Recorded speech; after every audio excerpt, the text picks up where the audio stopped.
हनुमान जी बाग में गए। राक्षस तो राक्षस, सब राक्षस लेटे हैं पी के।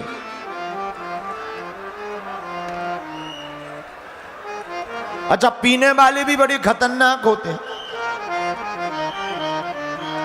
एक आदमी बोला, हमने सुना है भैया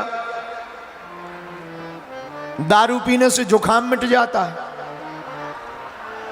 तो दूसरा आदमी बोला, पी लो, जुकाम तो ठीक है, हमारे मित्र के तो मकान मिट गए, जमीनें मिट गई, लुगाई मिट गई, जुकाम कौन सी बात है। दारू पीने वालों के तो मकान मिट गए, जमीनें मिट गई, लुगाई मिट गई, जुकाम तो बहुत दूर की बात है। तो पीने वाले लोग भी बड़े विचित्र होते हैं। पीने वाले इतने खतरनाक। एक आदमी का दांत दर्द कर रहा था, डॉक्टर के पास गया, डॉक्टर साहब दांत में दर्द है। डॉक्टर ने कहा, भाई शून्य करने का इंजेक्शन नहीं है, एनेस्थीसिया नहीं है, कैसे निकालें दांत। डॉक्टर ने पूछा, एक बात बताओ, पीते हो? बोले हाँ, कभी कभी। डॉक्टर ने सोचा चलो आज सदुपयोग करें पीने का, मदिरा का। डॉक्टर ने एक पैक पिलाया। अब देखो दर्द हो रहा थोड़ा थोड़ा। दूसरा पिलाया, अब दर्द हो रहा थोड़ा, हाँ अभी हो रहा है, थोड़ा हो। तीसरा, अब यही बैठ गया ऐसे मुंह फुलाकर, बोले अब हम देखते हैं किसके बाप में दम है जो हमारा दांत उखाड़े। ऐसे होते हैं पीने वाले। तो पीने वाले बड़े विचित्र होते हैं। तो पी करके राक्षस बाग में पड़े हैं और हनुमान जी बाग में खड़े हैं। क्यों खड़े? राम जी के चरण हृदय में रखे हैं, तो बाग में खड़े हैं। हनुमान जी ने देखा कि हम आ गए, राक्षस नहीं आ रहे, करें क्या? तो खायसी फलो अरु बिटप उपारे। पहले हनुमान जी ने फल खाए। एक राक्षस बोला, दिख दिख दिख दिख, बंदर आ गया, बंदर। दूसरा बोला, सो जाओ, बंदर हैं आते ही रहते, आने दो।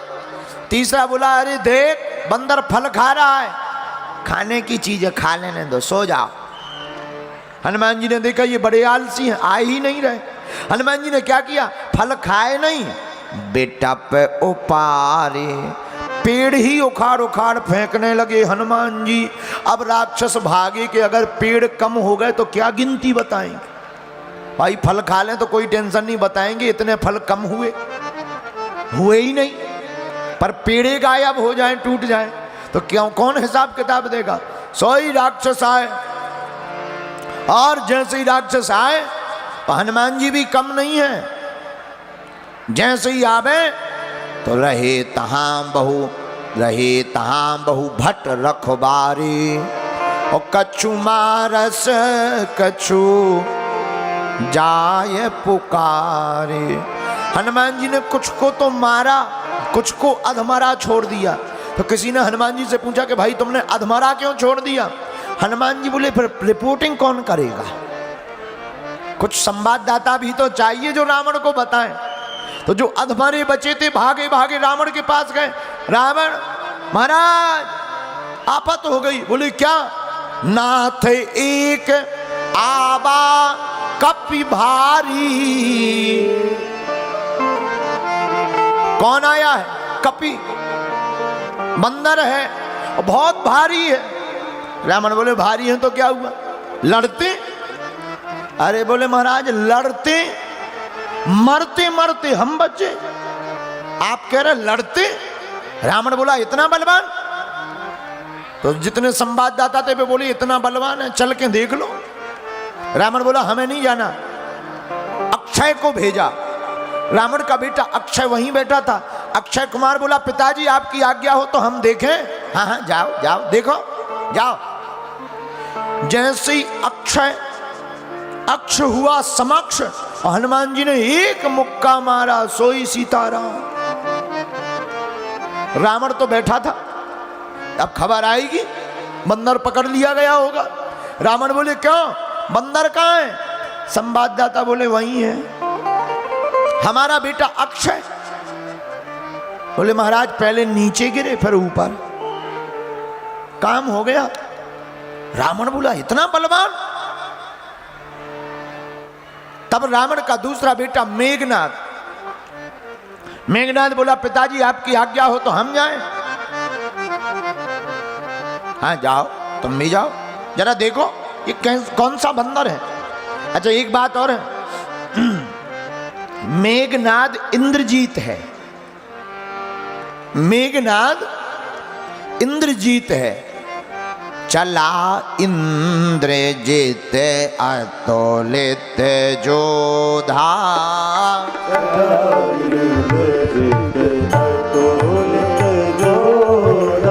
चला इंद्रजीत अतुलित जोधा,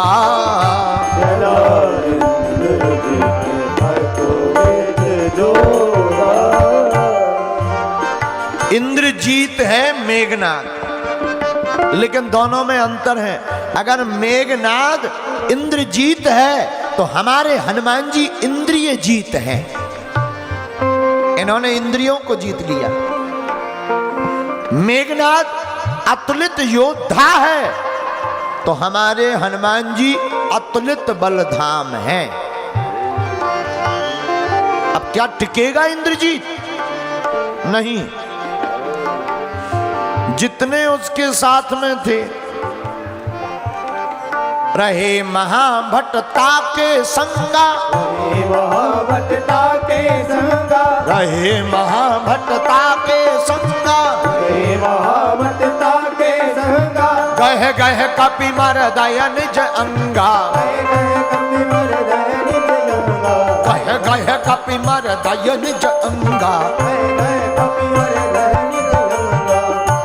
जितने मेघनाद के साथ में बलवान आए थे योद्धा, हनुमान जी एक को पकड़े एक हाथ में, दूसरे को पकड़े दूसरे हाथ में, लगे मंजीरा बजाने, और मंजीरा ऐसा बजाएं कि दोनों स्वाहा हो जाएं। बाकी राक्षस पूछे कि ये क्या कर रहे हो? हनुमान जी बोले हमें कीर्तन करने का शौक है, मंजीरा बजा रहे हैं। दूसरा राक्षस बोला कि आप मंजीरा बजा रहे, कई लोगों के प्राण जा रहे। हनुमान जी बोले जा रहे तो हम क्या करें, हम तो मंजीरा बजा रहे। और हनुमान जी गह गह कपि मर दय निज अंगा, गह गह कपि मर दय निज अंगा, गह गह कपि मर दय निज अंगा। हनुमान जी ने अपने रोम ऐसे खड़े किए जैसे माताएं, आपने कपड़ा देखे, कपड़ा जब माताएं कपड़ा साफ करती हैं तो एक बुरुश लेती हैं, बुरुश, और बुरुश उसके ऊपर चलाती, पूरा मैल निकल जाता है। ऐसे ही हनुमान जी ने अपने रोम खड़े किए, एक राक्षस पकड़े हाथ में छिलनी जैसा छील दे और फेंक दे। आहा भैया, एक एक करके सब राक्षस मारे गए। मेघनाद ने सोचा अब हमारी बारी है, बाकी तो सब मर गए। तो मेघनाद का दिमाग नहीं चला तो एक उपाय आया, क्या किया जाए?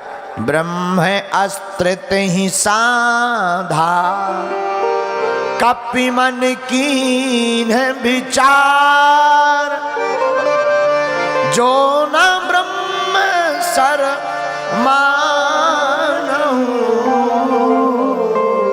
महिमा मिटाए अपार।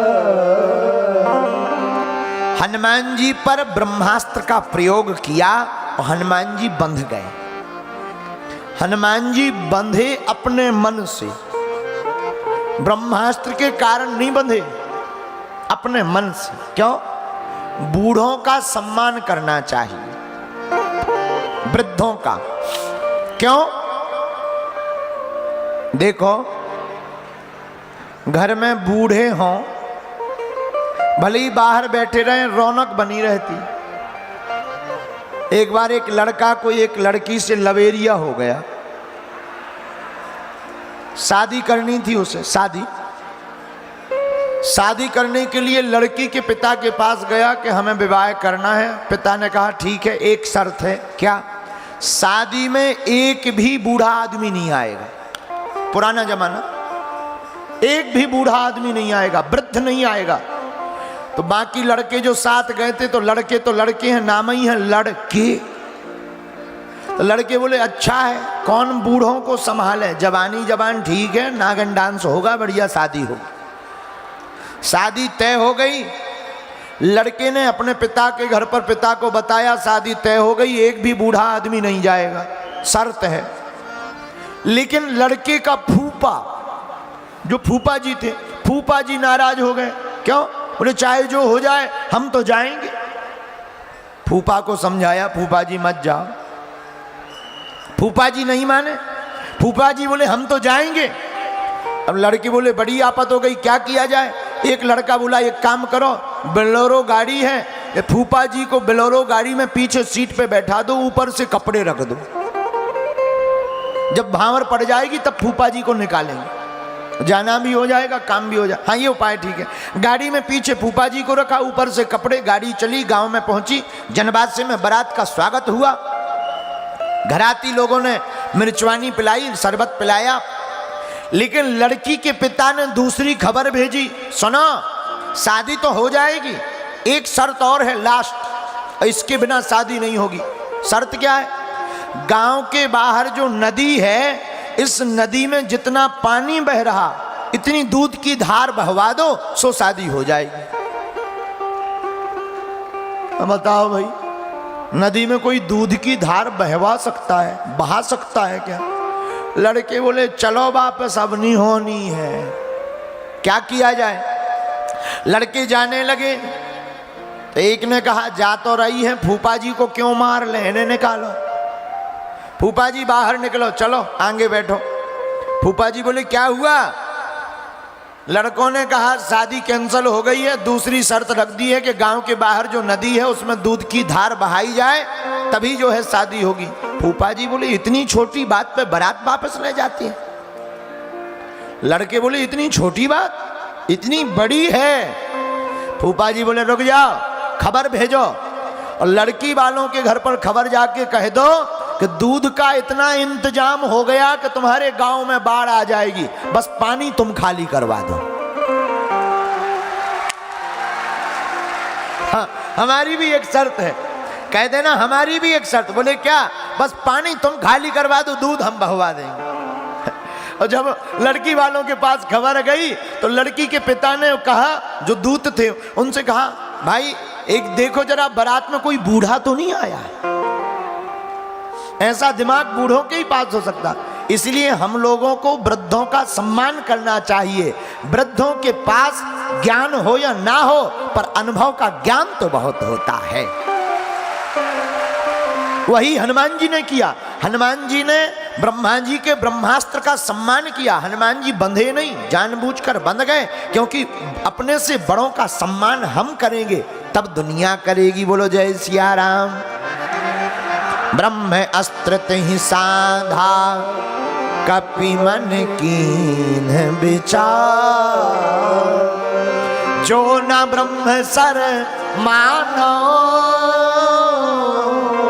महिमा मिटाए अपार। एक बात और, अपने से बड़ों का सम्मान इसलिए करना चाहिए क्योंकि इनके पास अनुभव होता है। एक बार छिंदवाड़ा से एक रेलगाड़ी भोपाल जा रही थी। एक डिब्बे में एक बूढ़ा आदमी बैठा, छिंदवाड़ा का 60 साल का चंगीला। 10-12 लड़के उस डिब्बे में चढ़े। नाम ही है इनका लड़के, जो लड़ते ही रहे। लड़के चढ़े तो लड़के आपस में बात करते हुए बोले देखो ट्रेन में लिखा है चैन खींचने पर 500 रुपया जुर्माना, चलो आज चैन खींचे। तो दूसरा लड़का बोला चैन खींचेंगे, जुर्माना कौन भरेगा। तो तीसरा बोला हम लोग 10-12 लोग हैं, 500 रुपया नहीं जोड़ पाएंगे, 500 रुपया जोड़ लेते हैं, दे देंगे। हाँ ठीक है। अब सबने एक एक दो करके 10-12 लड़के ने 100-100 रुपया दिए, 1200 रुपया इकट्ठा किए, एक लड़का की जेब में डाल दिए, तुम ले लो, बाद में 500 दे देना, फिर जो बचे सो पर हिसाब किताब हो जाएगा। ठीक। तब तक एक लड़का बोला चैन भी खींच लेंगे, रुपया भी नहीं लगेगा। बोले क्यों? बोले इस डिब्बे में हमारे और इस बुढ़े आदमी के अलावा कोई है नहीं, चैन खींचेंगे, अधिकारी आएंगे, नाम इनका लगा देंगे। अब बेचारा बूढ़ा आदमी हाथ जोड़े, भैया हमने क्या बिगाड़ा, हमारा नाम क्यों लगाओगे, चैन क्यों खींचोगे, हमने क्या बिगाड़ा। और कई लोगों को दूसरों को सताने में ही मजा बड़ा आता है। अब लड़के बड़े खुश, ओ हो रेलगाड़ी चली, लड़के बोले अच्छा खींचो चैन, चैन खींची, अधिकारी आए, चैन किसने खींची, 12 लड़के अलग अलग सीट पे बैठे, दादाजी ने, दादाजी ने, दादाजी, बूढ़े दादाजी ने। क्यों खींची चैन। अब बूढ़े दादाजी फंस गए, लेकिन छिंदवाड़ा का आदमी वो फंस जाए खतरनाक होता है, छिंदवाड़ा का आदमी। और टिल्लू गुरु,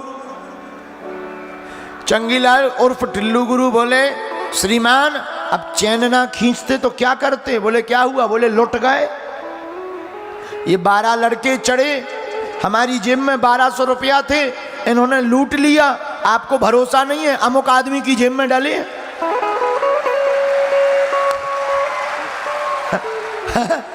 अमुक आदमी की जेब में, और उन्होंने तो पूरा देखा ही था कि किसकी जेब में है कितने रुपया है। अधिकारियों ने पुलिस बुलाई, पुलिस आई, और जब तलाशी की गई सच में 1200 पाए गए। वो 1200 दादाजी को लौटा दिए, और अधिकारी बोले शाबाश, बुढ़ापे में भी कितना दम है। अगली स्टेशन पर जब रेलगाड़ी रुकी तो वो थाने जेल ले जाने लगे लड़के, तो देख करके सब हाथ जोड़कर बोले बूढ़ा जरूर है, खतरनाक बहुत है। तो अपनी दाढ़ी पर हाथ फेरते हुए बोले चंगीलाल ये दाढ़ी वैसे ही सफेद नहीं हो गई, अनुभव के कारण सफेद हुई है, अब दोबारा मत फंसना, नहीं तो संपत्ति अपने नाम करवा लेंगे। इसलिए अपने से बड़ों का सम्मान करना चाहिए, क्योंकि इनके पास अनुभव होता है। हनुमान जी ने भी अपने से बड़े श्री ब्रह्मा जी के ब्रह्मास्त्र का सम्मान किया, और हनुमान जी बंध गए, रावण के दरबार में गए। शेष चर्चा हम कल करेंगे।